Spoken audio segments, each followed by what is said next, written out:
some background, and then we're going to get into kind of the nuts and bolts as to how this is going to work, dealing with who gets in, what they have to get, and how the vesting rules will work. And then we'll finish up talking about concerns moving forward in dealing with these new rules. So let's talk about how we got to this place.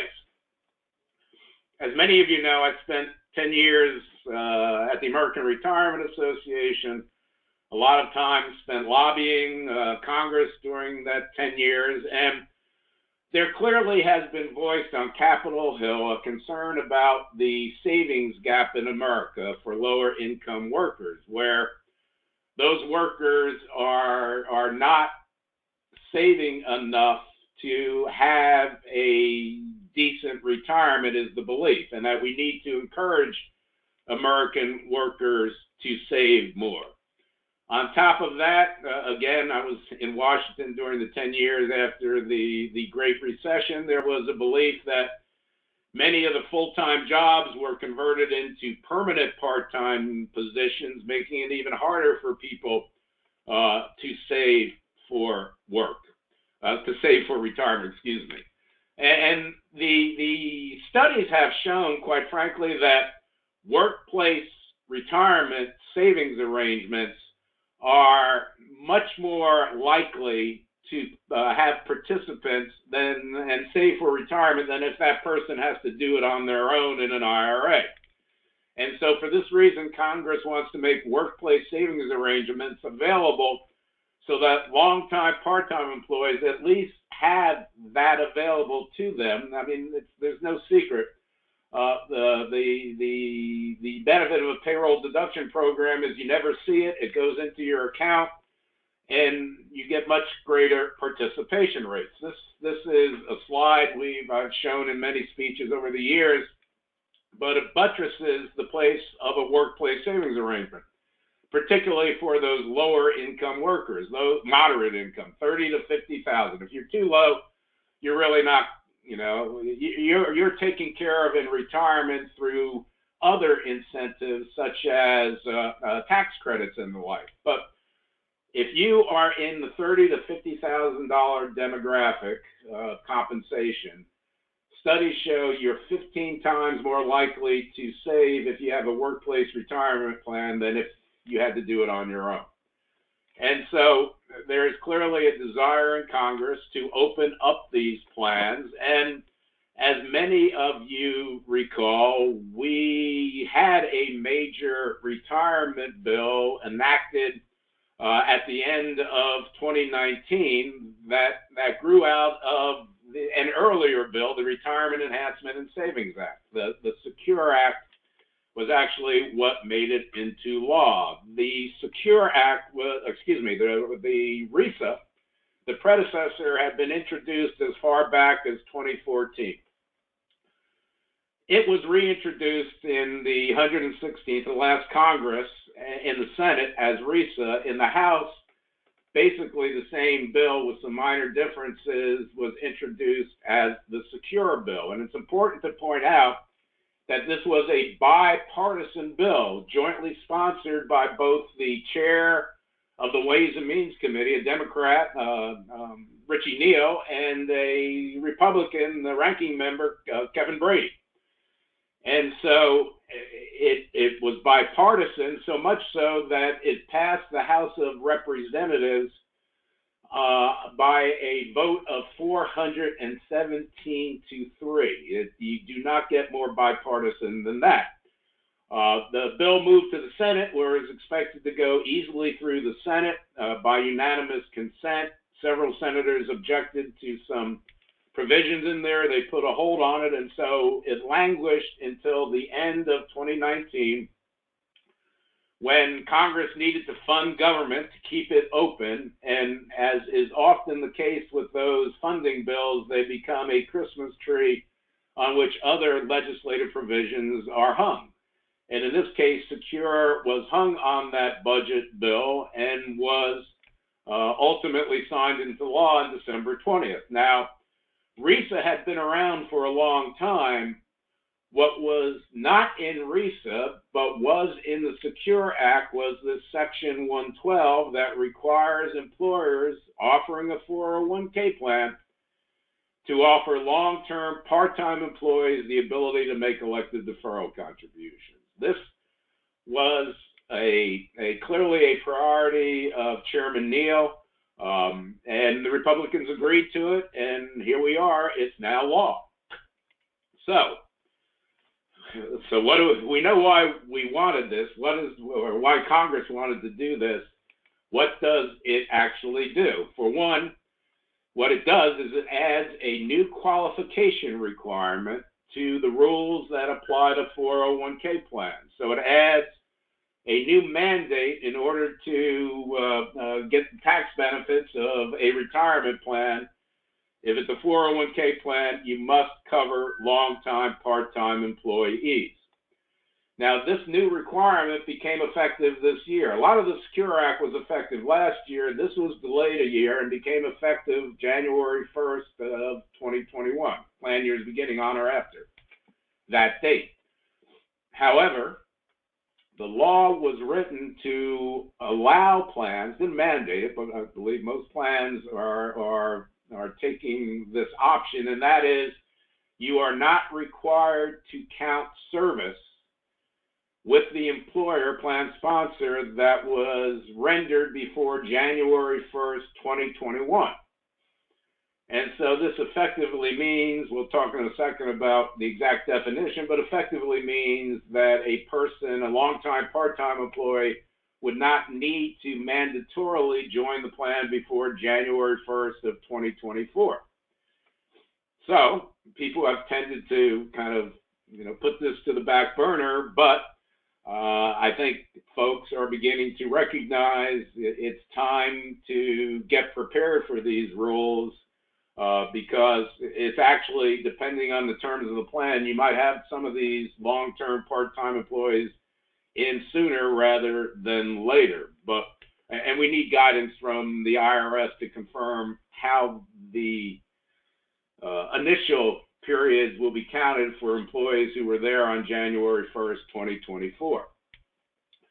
Now, it's important to point out that new law does not require an employer to adopt a 401k plan. This new mandate only applies to an employer who chose to sponsor a 401k plan. It doesn't apply to straight profit sharing plans without a 401k feature. It doesn't apply to a money purchase pension plan or a defined benefit plan.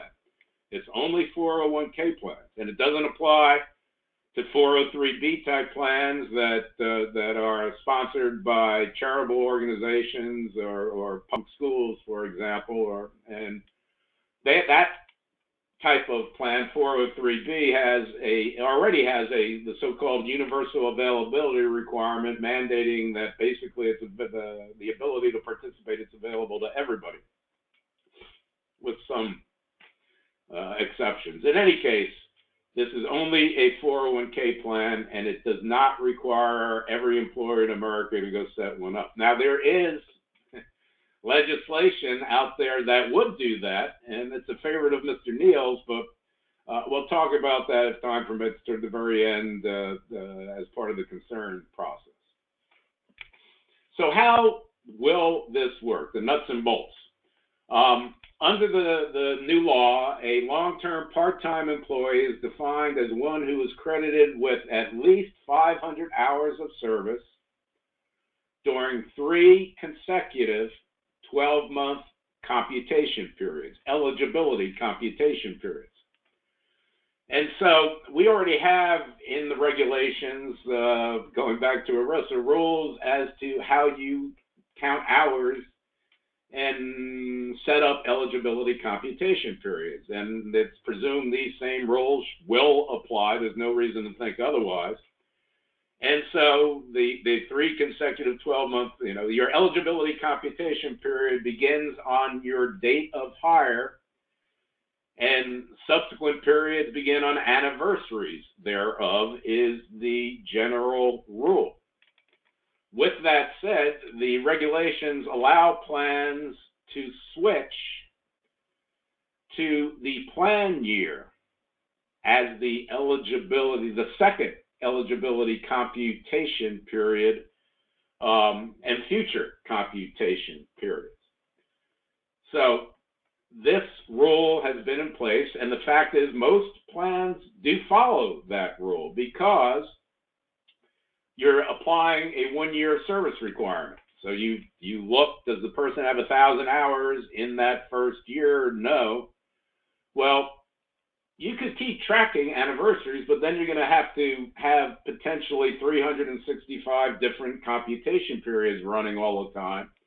And by switching to the plan year, you're already counting hours based on the plan year 12-month period for vesting purposes for the vast majority of plans. So when you have a year of service, it makes great sense. You do most plans do switch. That may not make sense with long-term part-time employees because you're not looking at one 12-month period, you're looking at 3. And the effect of switching to the plan year for second and subsequent periods can result in the actual number of months that are included in these 3 consecutive periods being as few as 25 months. And I have a case study to illustrate in just a second. So the eligibility computation period issue, in my mind, is something we need to be considering right now as to how we're going to operate our plans with regard to the second and subsequent computation periods. Let's move on here. Sorry. Now, it's also important to point out that the law still allows you to require a person to have attained age 21. So it's completion of 3 consecutive periods and to have attained age 21 no later than the end of that 3rd period.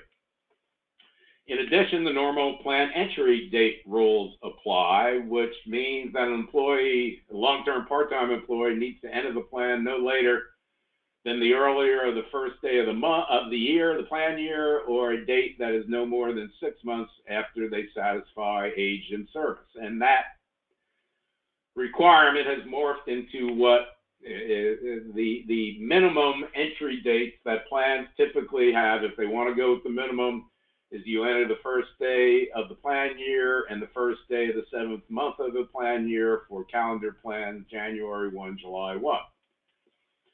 So these types of processes fold on top of the new long-term part-time employee rules. So they should be familiar to what we have been dealing with, but with that said, it can have some perhaps unexpected consequences. Bear with me. So we have a case study here. We've got Billy's Bicycle Shop. It's a beautiful little bicycle shop located in lovely Boulder, Colorado. Billy is a great employer. He's got a 401k plan for all his employees, established years ago. Generally, it requires a year of service, but Billy has got to start complying with the new law. So Billy chose the plan sponsor to operationally comply by not recognizing service before January 1, 2021. And lo and behold, we're looking in the future, because this is an example as to how these rules will work when we hire people after January 1st. So Lance, who had an illustrious career, it's rumored, racing bicycles. Well, he's now retired part-time in Boulder, and he likes to mess around with bicycles, so he got hired as a part-time employee on December 30, 2021, and the date was chosen for the effect. So Lance, it works. 3 consecutive 12-month periods, beginning with his date of hire in December 30, 2021. of credited with 600 hours. So he has fulfilled the requirements to be a long-term part-time employee, and the question that is raised is, when would Lance enter the plan? And that depends entirely on how we structure the eligibility computation periods. Let's assume the plan does not switch to the plan year for the second and subsequent periods. So the 12-month periods are based upon his hire date and anniversaries thereof. So he gets 1 year through 12/30/2022 or 12/29. He gets his second year through 12/29/23, and then he finishes his third year on 12/29/24. The next entry date is January 1. He's got 3 consecutive 12-month periods. He gets into the plan. And that works kind of the way we thought it would. He's been there 3 years. What if instead the plan switched the eligibility computation period to the second and subsequent, to the plan year for the second and subsequent periods? Well, now Lance's first 500-hour 12-month period ends December 29th, 2022, just in the first hypo. But now his second 12-month period is the 2022 calendar year plan year. So at December 31, 2022, he's now got 2 12-month periods of at least 500 hours, and bingo, in calendar year 2023, that's his third consecutive year. He now enters January 1st, 2024. So he's actually getting in working less than 25 months, 24 months and 2 days.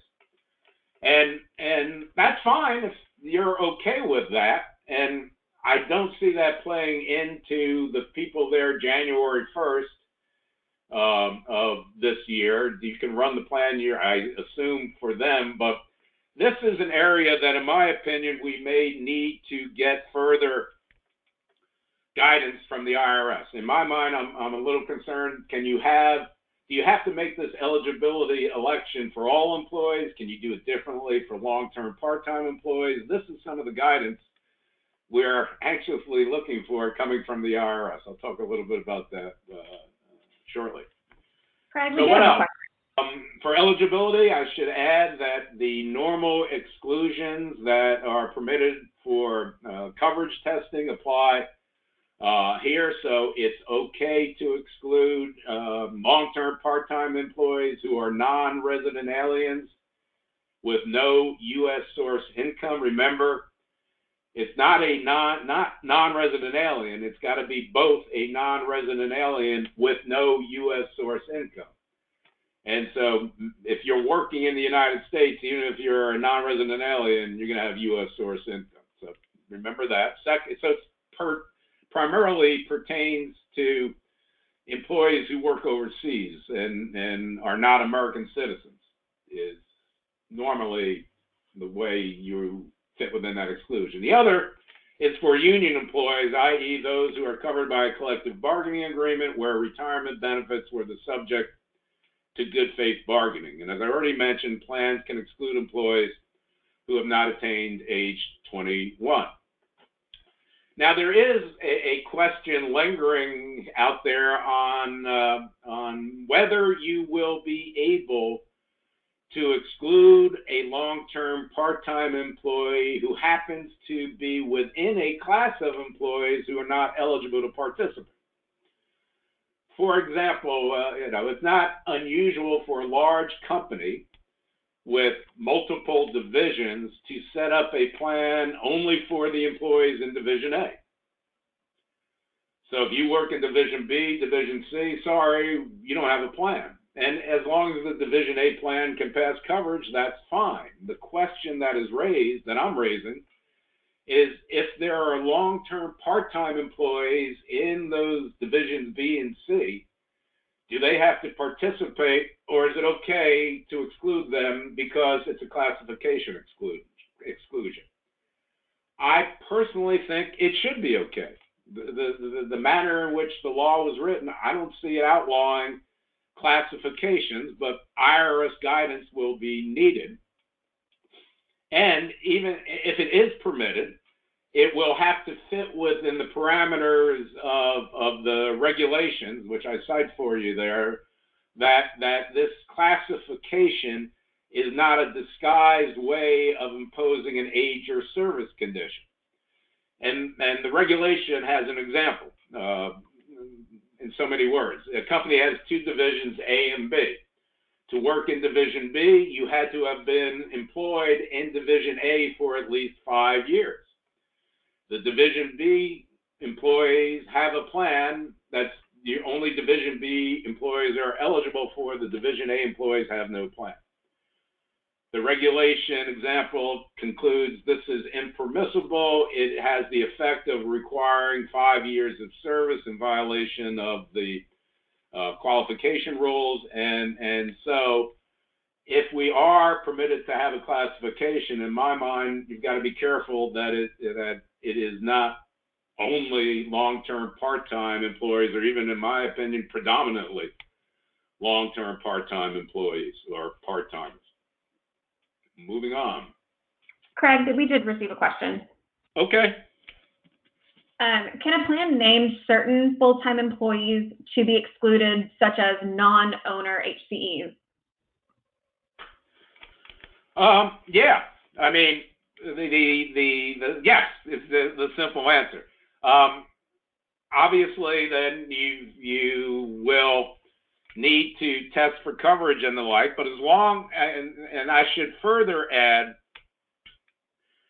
sometimes there is something else going on, i.e., the employee is getting higher comp in lieu of a contribution to the plan. And the important point to be made there is that the employee must not have any control over that, so that it becomes an elective contribution. But excluding individual HCEs is fine. It's just you're going to have to pass the coverage test using the 70% test, not the average benefits test, because per se that would not be a reasonable classification.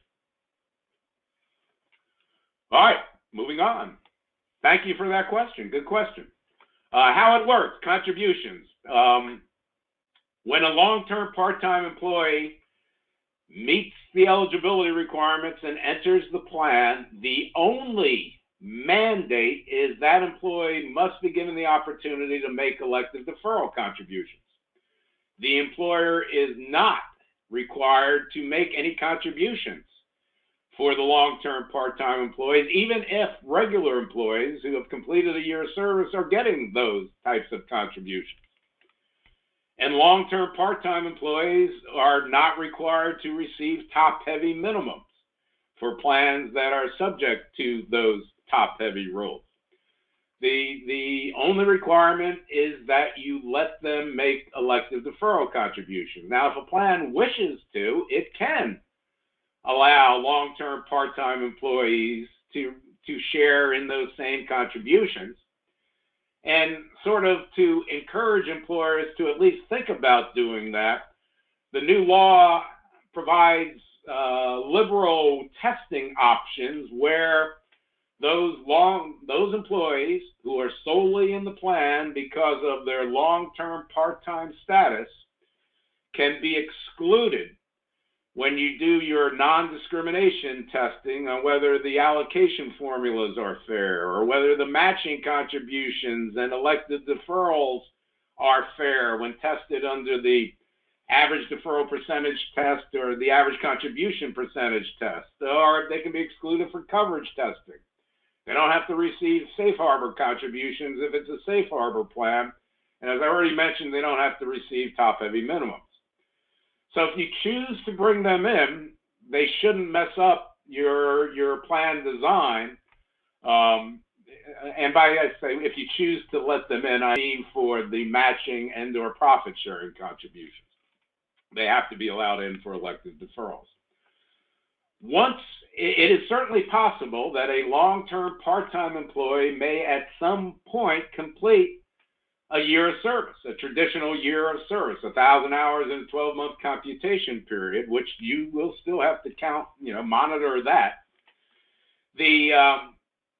At that point, once an employee satisfies those conditions, then he or she can no longer be treated as a long-term part-time employee for purposes of these testing rules. And on a going forward basis, they would have to be treated the same as other regular employees who have fulfilled the plan's requirements. They generally revert back to normal status, with one exception we'll come to in a moment. And here it is, vesting. So although the employer is not required to make any contributions, they may choose to do so. And if they do choose to do so, then they are going to have to make, they're going to have to apply special rules to determine the long-time part-time employees' vesting percentage in those contributions. LTPT employees must receive a year of vesting credit for any year in which they are credited with at least 500 hours of service rather than the normal rules of 1,000 hours. So it dovetails, with the long-term part-time definition itself. These special vesting rules only apply to employees who are eligible to participate solely by reason of being a long-term part-time employee. So the only employees that have to get these 500-hour years of vesting credit are ones who entered the plan solely by reason of their long-term part-time status.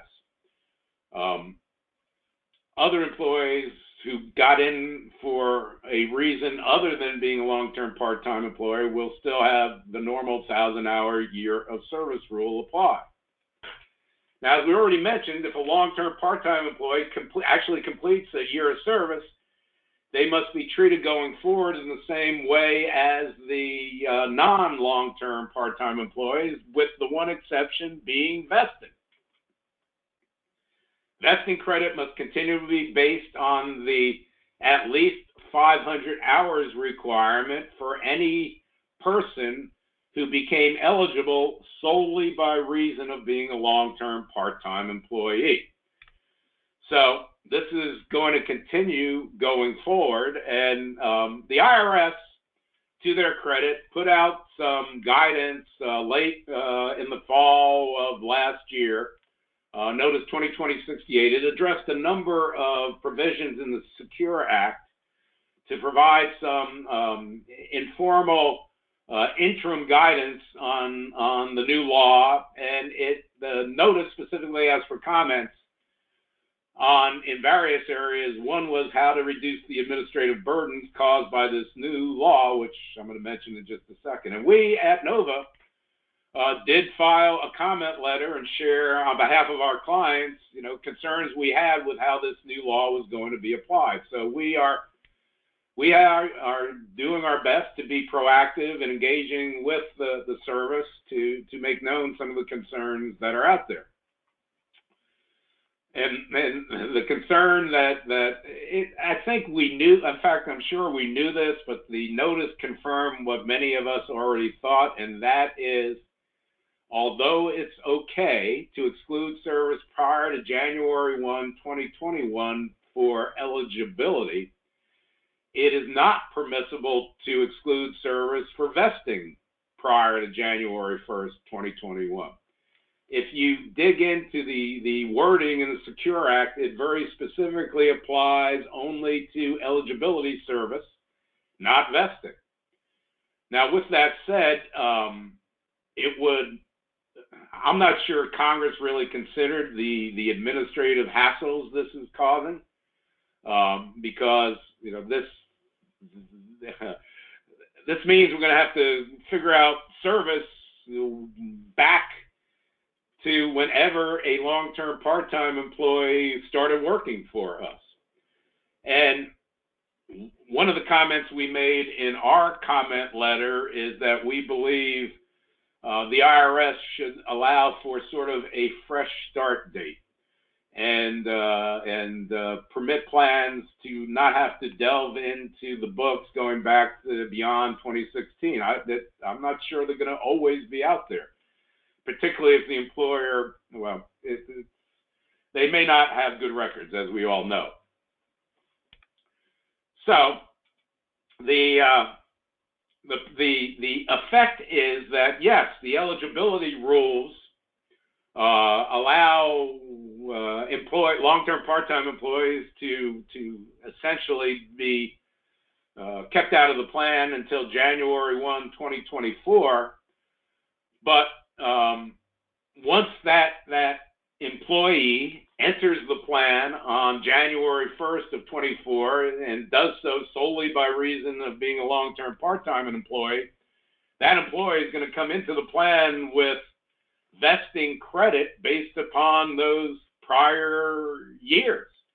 And so, the administrators need to be prepared for applying these rules, really going back retroactive through all of their records. Now, others commented. ARA commented on the notice. So did our friends at Empower Retirement, a big financial services company. I know we have some of their professionals joining us today. Welcome. And the Empower letter was very thoughtful. It had it was ingenious to some degree. The Empower letter argued that the IRS was reading the language in secure wrong, and that it didn't really compel recognition of service before 1/1/21 for vesting. Now, it's a creative argument. I don't think the IRS is going to buy it. But Empower did, similar to us, agree to try and push. I mean, we would agree for this. If you've got, allow reasonable methods to estimate hours and then publish a non-enforcement policy saying, if you do your reasonable best, that'll be enough. We'll see how the IRS reacts to this. I expect we'll see proposed regulations that will be open for a comment period sometime this summer. I hope. We'll see. So needless to say, these rules will be difficult. Plans may not have adequate records. It is possible, particularly if you've got a plan in place already or have had one, that keeping track of hours for purposes of the break-in service rules should be able to provide the records you need. But it's going to vary from employer to employer. We're just going to have to see. Excuse me.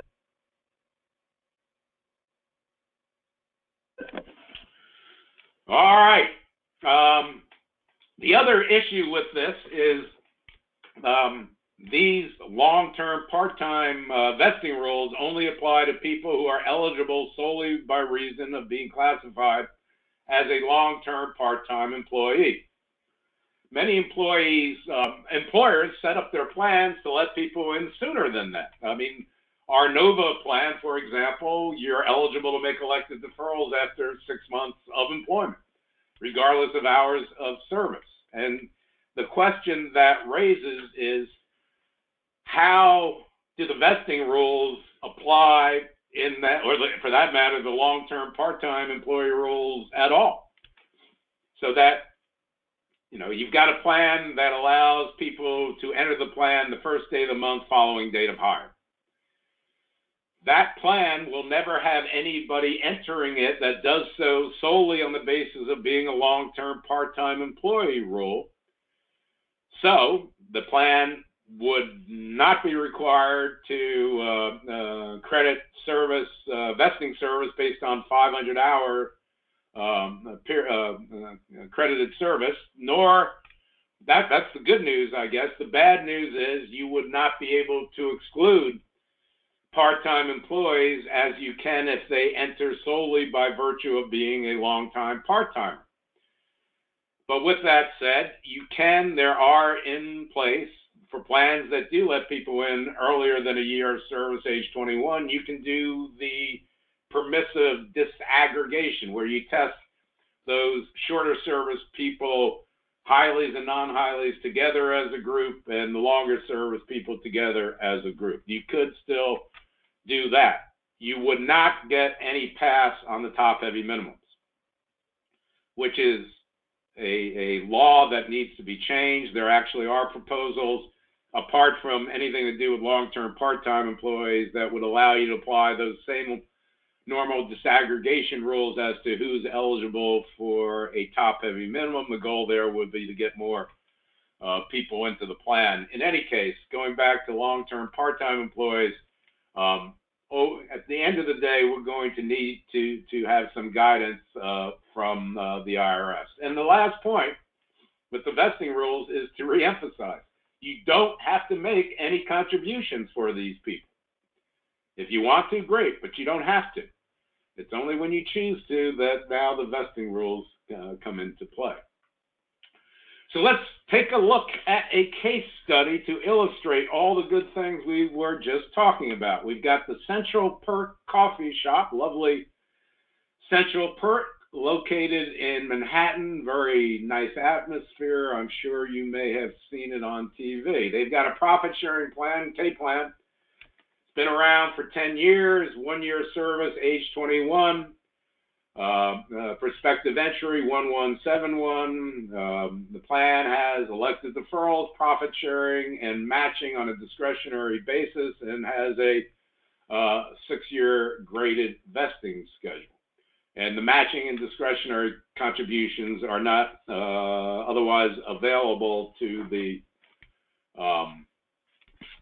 employees who ultimately get in as long-term part-time employees. So, Central Perk has 3 part-time employees, Rachel, Monica, and Phoebe. And the benefit of case studies, you can make life easy by having all 3 hired on the same day, January 1, 2018. And so over the years 18 through 25, you can see the service that was credited to our erstwhile part-time baristas. And so the first question is, when do the LTP employee requirements apply to the Central Perk plan? And we said that this year, January 1, 2021. Assuming service before that date is not counted for eligibility, what is the earliest date a person might get into this plan? January 1, 2024. Now, the next big question is, when will the 3 protagonists here get into the plan? Well, let's take a look. Rachel was hired, and everybody was hired 18. But Rachel worked I can put my cursor there.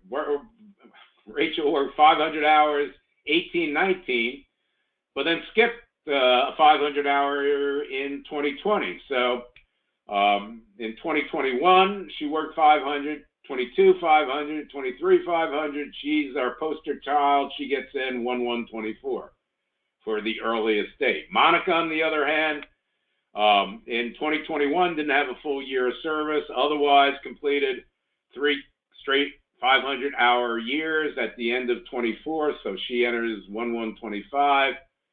Phoebe was working half of a half-time up until 23. Obviously, she got her 3 consecutive years over the years 23 through 25 and would enter 1/1/26. If Central Perk decides to make a discretionary contribution for the 2024 plan year, will they, Rachel, Monica, and Phoebe, need to share in that contribution? The answer is no. They can, if they wish to, limit it to employees who are not in solely by virtue of being a long-term part-time employee. But what about if they made it in 2025? Well, now, lo and behold, in 2024, during that eligibility computation period, Rachel got 1,000 hours. So she would have to enter the plan on 1/1/25, and therefore had 1,000 hours at the end of 25 and would be required to receive a contribution if made for the 25 year, because she is no longer a long-term part-time employee. Could Central Perk have been more liberal and let everybody share in the 2024? The answer is yes. And if they had done that, how would we have done our testing? As I already mentioned, the plan may, they don't have to, they can elect to exclude employees who are eligible to participate solely by reason of being a long-term part-time employee. So, what if Central Perk allowed employees in earlier than 3 years? Could they do that? Yes, 3 consecutive 500 hours. If they let them in after only 6 months, the long-term part-time rules don't apply. And we, again, commented asking the IRS, I think we do need confirmation. I think it's pretty certain that's the rule, but it never hurts to have it set forth in the regs. And then lastly, if these long-term part-time employees were permitted to share in discretionary profit-sharing contributions, what would be their vested percentage on a 6-year graded schedule? Well, again, so at 6 years, they're 2 at 20, 30, 40, 60, or excuse me, 20, 40, 60, 80, 100. So let's look. Rachel has 500, 500. She's got 2 years. At 3, she's 40%. You can go down, whoops, I didn't mean to do that. You can go down the line. Obviously, you can do that the same with all of these folks.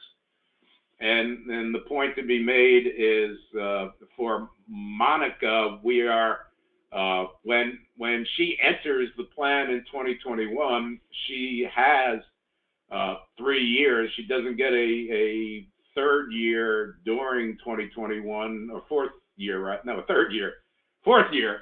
So she stays at 40% like Rachel. But you get my drift. Hopefully, again, the challenge is going to be to go back in time. What if it's a safe harbor plan? Then, like discretionary contributions, we don't have to cover the long-term part-time employees. If we had automatic enrollment in our plan, how would that work? And I think you would apply the default. I think you probably would have to apply the same automatic enrollment provisions to the LTPTs as you do to your other employees. But it's not clear.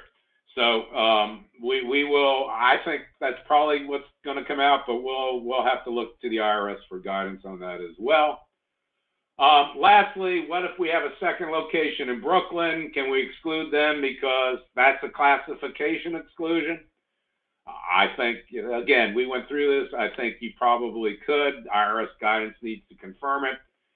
If the only way you get to the Manhattan location is by working 5 years at the Brooklyn location, then no, you can't exclude the Brooklyn because that is a de facto impermissible service condition that would not be permitted. Amendments, again, this is a Secure Act change, so the remedial amendment period rules apply, which under Secure, this is for all of Secure, you are permitted to operate your plan in accordance with the new law as it has become effective. And you can amend your plan retroactively to reflect how the plan was operated. The deadline for those conforming amendments is generally the end of the 2022 plan year, with a 2024 deadline for generally for government and collectively bargained plans. And like all of Secure Act changes, it is important to track how the plan operationally complies so that can be reflected ultimately in this conforming amendment. So where does this leave us? I think there are some real concerns that we have a lot of unanswered questions. We need IRS guidance. They are working on it. I was on a conference webinar with that included a bunch of IRS folks, and from Chief Counsel's office, they've indicated they are working on it. They have read the comment letters. And as I said, I anticipate what we will be seeing is some type of notice of proposed rulemaking where we get proposed regs and an opportunity to comment before they're finalized. Some of the questions we have: will you be able to use the equivalency methods to credit service for vesting and eligibility?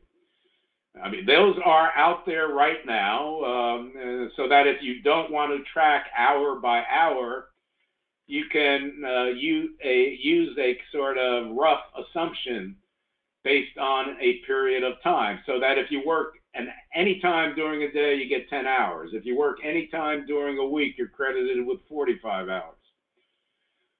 Those equivalencies would be available, I believe. The question is, do you need to have it in your plan if it's not there right now to use this? And most importantly, in my opinion, will the IRS be willing to cut the equivalencies in half to reflect they're being applied to part-time employees? Now, if I'm a part-timer and work an hour in a day, it's not fair to credit me 10 hours when I normally only work 3 or 4 hours a day. So we'll have to see. How will the rules apply? There are some grandfathered governmental 401k plans still out there. It appears the rules apply to them. The coverage rules don't apply. We'll have to see. And the Form 5500 filings are going to be affected by this potentially. We know that if you're a small plan, i.e. covering 100 or fewer lives, you can file as a small plan, and most importantly, you don't need an independent audit. If you go more than 100, now you need an independent audit, and the rules as they exist right now are that if you are eligible to make an elected deferral, you are counted in that count, irrespective of whether you actually contribute anything. Now, the DOL in the Obama administration proposed a very comprehensive rewrite of the Form 5500. They referred to it as their modernization initiative. That has stalled to a dead halt in the Trump administration. Whether now how quickly the DOL may get back to that remains to be seen. I've been told it's not been killed, but it's on sort of the back burner. And most importantly, in that modernization initiative, the DOL did propose changing the rules to where only participants who actually had an account balance will go into the count for that 100 lives, more than 100 lives that require an independent audit. Hopefully, maybe we'll see something there. Two last concerns, and then I'll close.